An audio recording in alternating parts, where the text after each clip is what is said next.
Hello बच्चों, urge to फलक channel में आज आपका स्वागत है। आज के इस वीडियो में मैं आप लोगों को ज्योमेट्री से संबंधित कुछ बातें बताऊंगा। मैं अक्सर देखता हूं कि क्लास में बच्चे ज्योमेट्री में अक्सर पीछे रह जाते हैं। तो ये पीछे रहने का क्या कारण है? कई कोचिंग से भी मैंने पता किया तो भाई हर चैप्टर पढ़ाते हैं, लेकिन ज्योमेट्री की जहाँ बात आती है तो ज्योमेट्री को छोड़ देते हैं।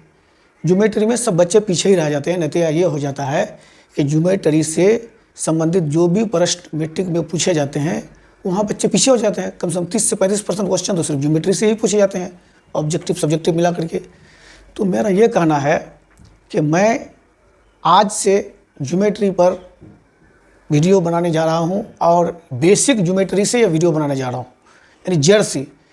और जड़ से यदि आप सभी मेरा पार्ट 1, पार्ट 2, पार्ट 3 करके इस तरह से मैं वीडियो बनाऊँगा, और पार्ट 1 से यदि आप वीडियोज़ को देखते जाएंगे, सभी वीडियोज़ को पूरा, तो मेरा दावा है कि आपको मैं हर तरह से ज्योमेट्री में निपुण यानी ऑल इन ऑल बना दूंगा।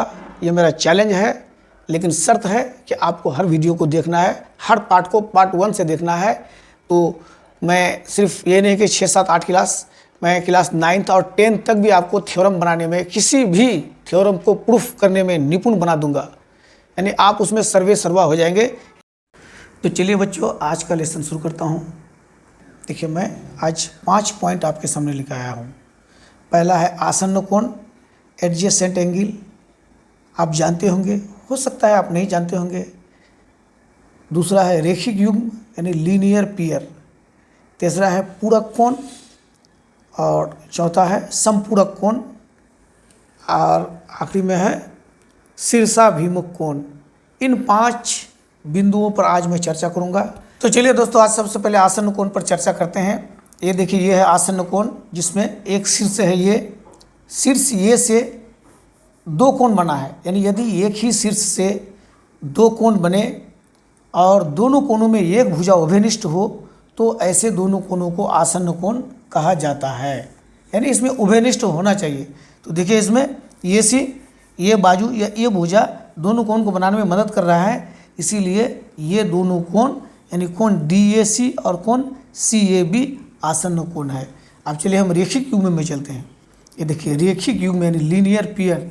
आप ये जानते हैं कि सरल रेखा का कोण 180 डिग्री का होता है, यही है लीनियर पियर। देखिए, यदि किसी सरल रेखा पर कोई बाजू या कोई किरण आके गिरे, एक किरण गिरे, 2 गिरे, 3 गिरे, तो इस प्रकार से बने कोण, जैसे एक कोण यहाँ बन रहा है, एक कोण यहाँ बन रहा है, ये दोनों कोण का मान 180 डिग्री होता है। ये आपको याद रखना पड़ेगा, क्योंकि मैंने आपको चैलेंज किया है कि आपको मैं ज्योमेट्री सिखाऊंगा, तो आपको भी ये स्वीकार करना होगा, ये याद रखना होगा कि ये रेखिक युग्म अभिगिरित क्या होता है। अगर इसको आप याद नहीं रखेंगे तो आगे चल करके फिर आप किसी भी थ्योरम को सिद्ध करने में आपको परेशानी हो जाएगी, और इसका मान मिल करके 180 डिग्री होगा। अब हम चलते हैं पूरक कोण। पूरक कोण यानी कंप्लीमेंट्री एंगल। यदि 2 कोणों का योग 90 डिग्री हो तो दोनों कोणों को एक दूसरे का पूरक कहते हैं। जैसे मान लेते हैं कोण X प्लस कोण Y, ये दोनों मिलकर 90 डिग्री है, तो इन दोनों कोणों को एक दूसरे का पूरक कहते हैं। मान लेते हैं कि एक कोण का मान 45 डिग्री है, तो दूसरा कोण कितना होगा? 45 होगा, तब 45 और 45 90 होगा। मान लेते हैं एक कोण का मान 50 डिग्री है, तो दूसरा कोण का मान 40 डिग्री होगा। इसका मतलब 50 डिग्री का पूरक है 40 डिग्री और 40 डिग्री का पूरक है 50 डिग्री। अब ये पूरक कोण आप समझ गए। अब हम चलते हैं समपूरक कोण, यानी यदि 2 कोणों का योग 180 डिग्री हो, जैसे कोण X प्लस कोण Y, यदि ये दोनों कोणों का मान 180 डिग्री हो तो इन दोनों कोणों को एक दूसरे का समपूरक कहा जाता है। मान लें कि एक कोण X है 100 डिग्री, तो कोण Y कितना हो जाएगा? कोण X का पूरक हो जाएगा 80 डिग्री, तब दोनों मिलके हो जाएगा 180 डिग्री। तो कोण X का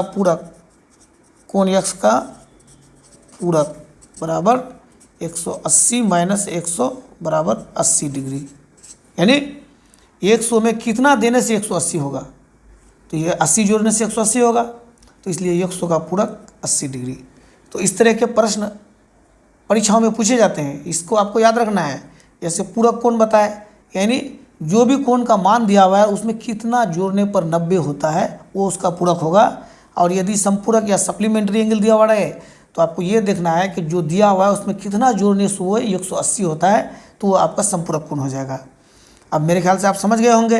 अब देखिए शीर्षाभिमुख कोण, यदि दो रेखाएं एक दूसरे को प्रतिच्छेद करी, दो रेखाएं एक दूसरे को प्रतिच्छेद कर रहा है, तो इस प्रकार से बने आमने सामने के कोण जिसे शीर्षाभिमुख कोण कहा जाता है, ये बराबर होता है। जैसे ये कोण मान लें कि ये कोण मान लीजिए x, इसको मान लेते हैं y, तो कोण x बराबर कोण y, इसको मान लेते हैं 1, इसको मान लेते हैं 2, तो कोण 1 बराबर 2।